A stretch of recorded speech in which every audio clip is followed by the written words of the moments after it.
don't know how deserving I am of all those lovely words, but it's nice to hear them. And the first poem I'd like to read is a poem, the poem you mentioned, Primer. And I'd like this to dedicate this to all the people from school. Oh. Because even though in those years I had a very hard time because my dad died and you know it was a rough time in my family, but I have lovely memories of school, and I think we all owe the Sisters of Mercy a bow for the wonderful education we got. And let me tell you, Limi, there are a lot of doctors in this audience. But even if you weren't one of those, you still got a very good education and a very rounded education, doing things like public speaking, which comes in handy in the long run. So this poem is about my Latin class in my first term in first year. And Sister Pius was my Latin teacher, and dun dun dun dun dun, we're all in my class. And we were all learning Latin together, and it was hard learning the verbs. So it's kind of about that, but it's about the kind of underlay of complex feelings about about my situation, and about, I think that's the way a lot of us live through classrooms. We have what's going on in the classroom, and then we have a whole underlay of things that are going on at the same time. So it's kind of about that. And also about how it prepared me for life. So it's called Primer. I have moved at last into the third person, where I am able to forgive on principle, at a comfortable distance, how you left me, like a dangling infinitive, looking for a sentence, settling my ear to the music of words, to integrate the absurd, rhythms to tap out in the darkness, from memories in the present subjunctive, a mem, a mess, a mesh, my mnemonic, the distant chimneys of a house in Father Angelus Park, that I, you, he, she may love in a perfect world. The conditional seems more predictable, though I cannot see all the conditions that might pertain, or the rules for their use after certain clauses. Even if I know all the rules of the grammar, I stumble on composing the narrative, hesitate to make the bold interpretation of an unknown world, Gallia, est omnes partes tres divisa est. When I get to the Rubicon, I struggle with retrospect, settle on the third person for space between me and the word.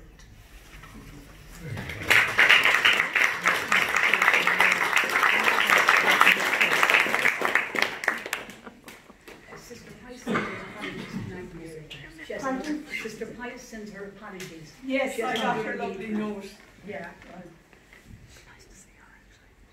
It would be nice to have her here for that one. I'm going to read a few poems now about my father. So the first one I'm going to read, it's a kind of a perennial theme, I suppose, in my life. And the first one I'd like to read, my system is a little bad here, but if she can bear with me as to say.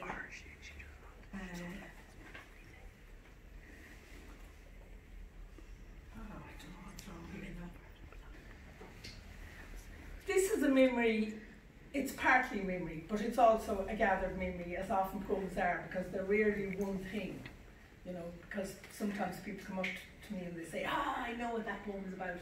And I say, well, actually you don't, because poems are complex, and they can draw from lots of different experiences and then become an amalgam of them in some way.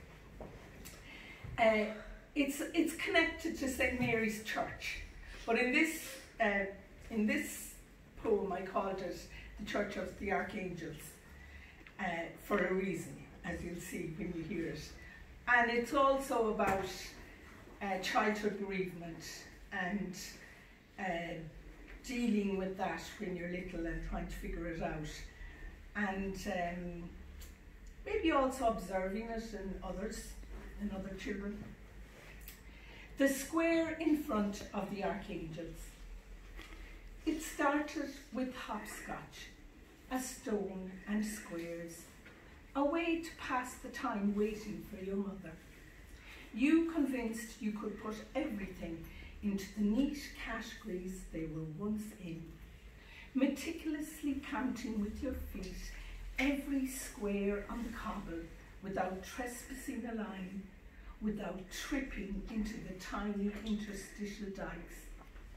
You tested your balance on the diagonals, hopped on every odd number, crisscrossed your legs into the most restricted spaces, keeping your nerve when you were out of breath, holding out on those fractals of fate as you made your way tippy-toe into the smallest square you imagined in the center.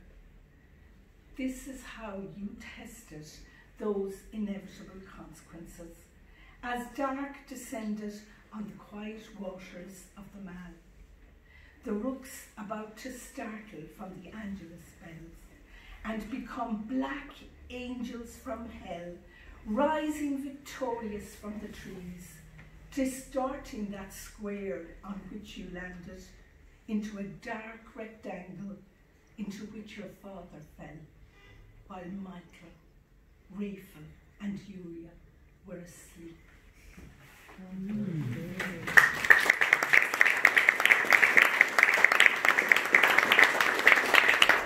Now this poem is also about my father, but it's not really sad or angry. You know, I'm getting over this.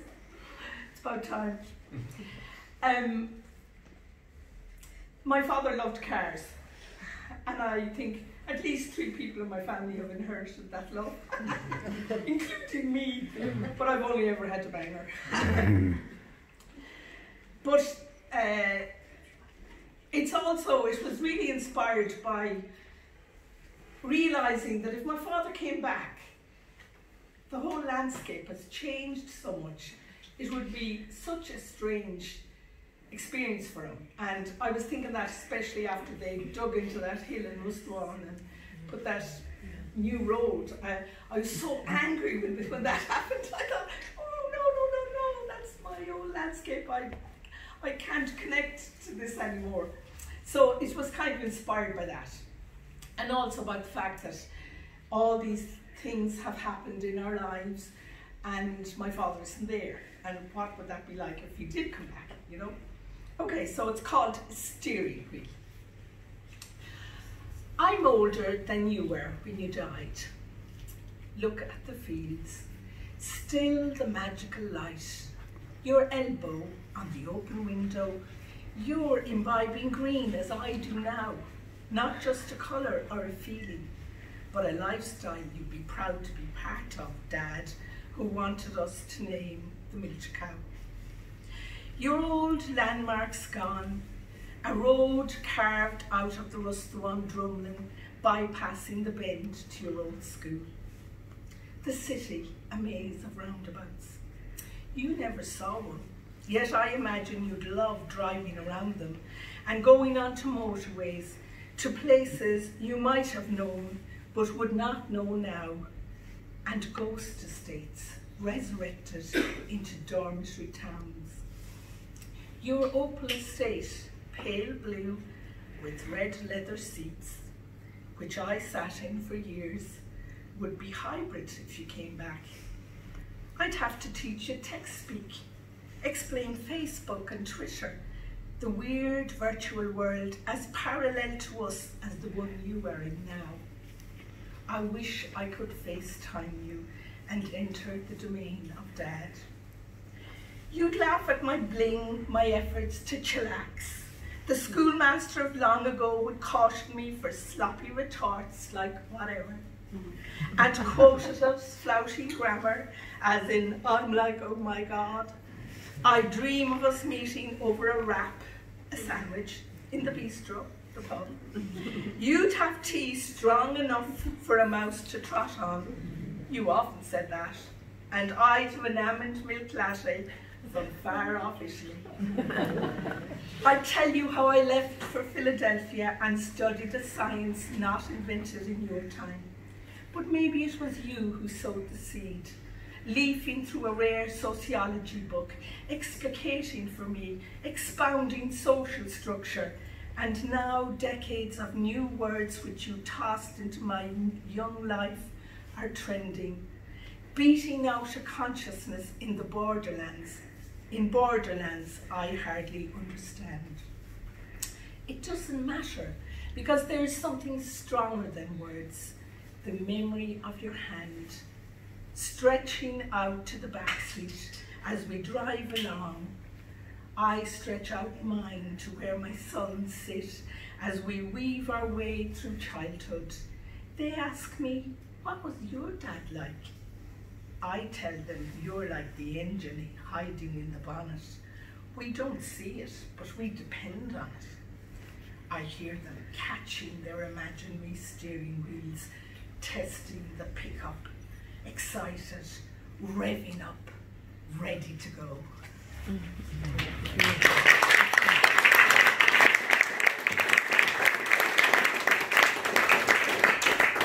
And I read this one because Amy asked me to read it, but also like I was trying to spare you too much of me. This is also about my father, but it's also in the new generation. And I think it's fascinating that if you're a parent who has a parent who's dead, that it's funny how the children relate to that parent even though the parent is gone. And I think this is true for all children. I observed it in mine, but this was actually with Bridget's two children. And it's called About a Heart and Its Ancestry. Two grandchildren at my father's grave who have never met him, contemplating death, afraid of it, like one fears the depths of the ocean on the shore. I ask them what they are thinking, and their eyes fill with tears. I hold them, helpless from grief, the wound of absence over all those years felt again, a growing pain in a new generation.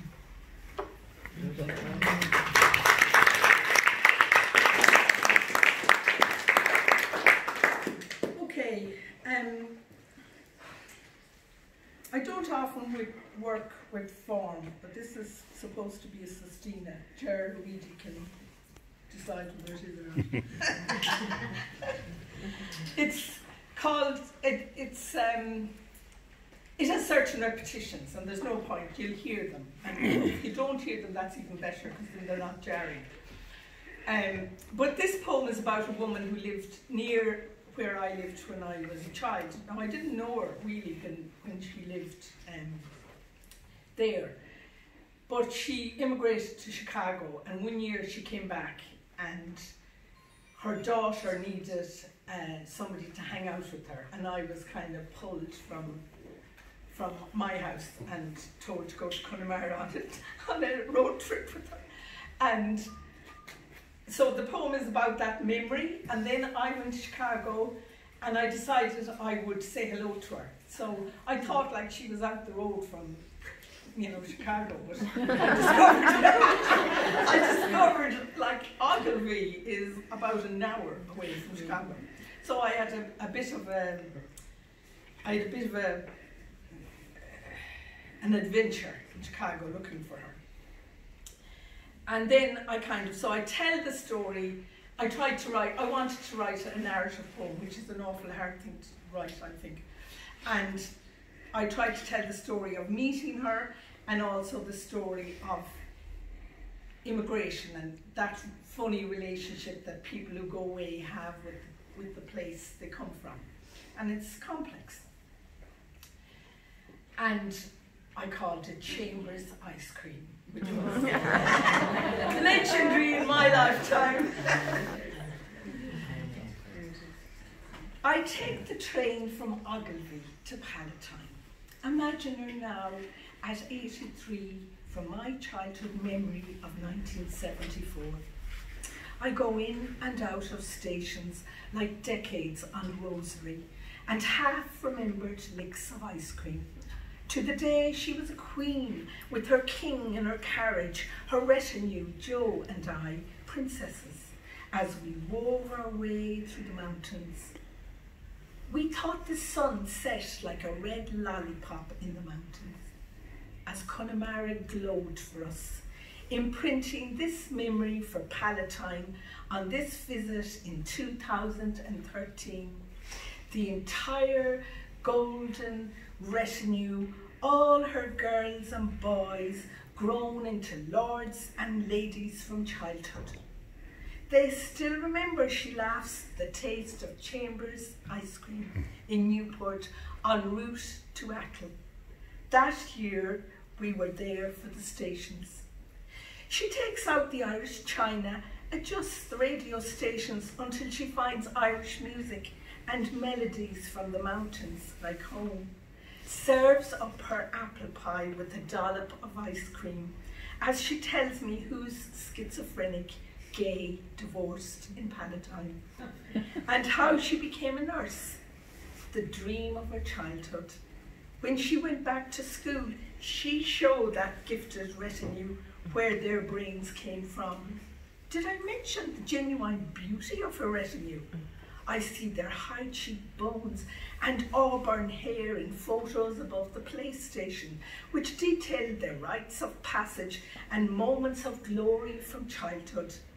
They were paraded every few years, money permitting, in the Achill Mountains, a far and distant cry from this conurbation in Illinois, Palatine, the place where they romped their way through childhood. We made sure our little Yanks had a chance to see our childhood. The goats and the sheep, which in those days their father teased, were my retinue. Hard to imagine, she said, around the brick condos of Palatine. We made them do the climb on Crowpatrick up to the first station, harder than the steps in the Wrigley building. A mountain of mountains for little feet, she smiled, redeemed at the bottom by Chambers ice cream. Ireland for them, a blissful world. Everywhere there were lollipops and ice cream, melting between wafers like the two continents of their childhood. And when life was hard, they knew a path in the mountains, and nostalgic, tried out orienteering at home later in Palatine, grew up fast, and now their children rise to her station, the little ones who come for consolation to the nurse of Palatine. She says, you are the new generation, the golden retinue of your gran. Enjoy childhood, eat ice cream as you move from station to station. This is what sustained us from the Achill Mountains to Palatine.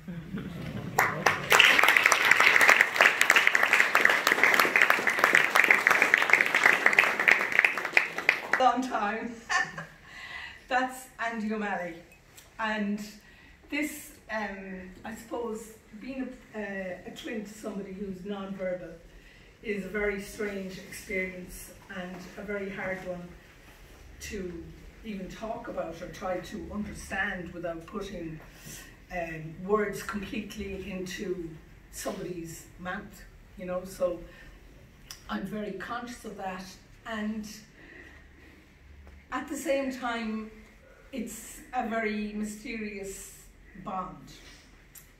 So this poem kind of, in this poem I try to level with that, but also it harkens back to a well-known poem from Keats called Endymion.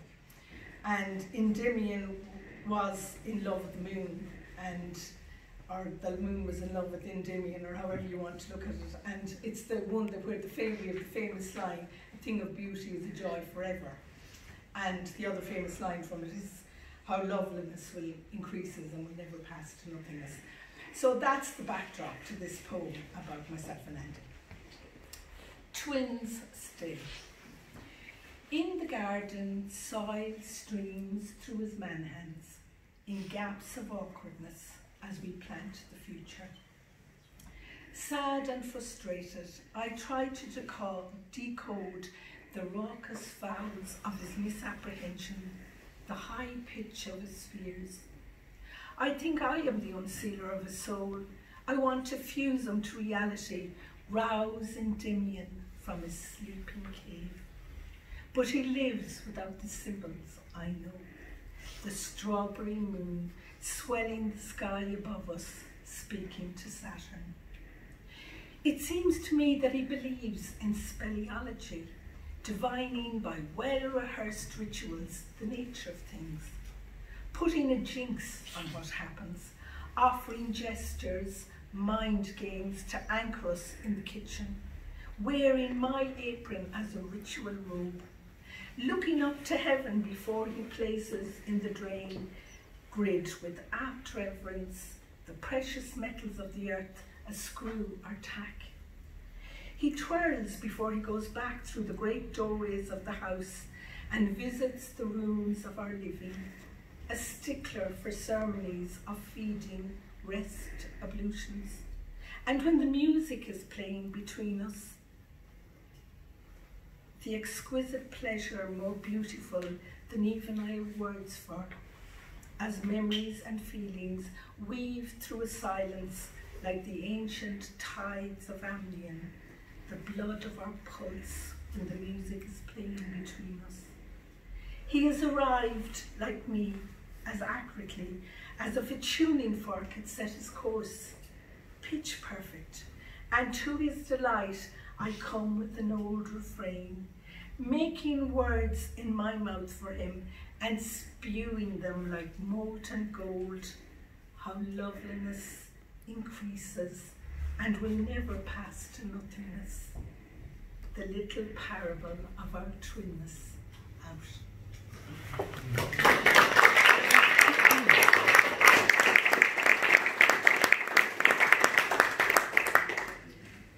Okay, well, the last poem I'm going to read now is a poem about the egret. There are 3 poems featuring egrets in this, and the egret is a big symbol in this book. And I'm deeply grateful to Breda for this amazing picture that became the cover of the book.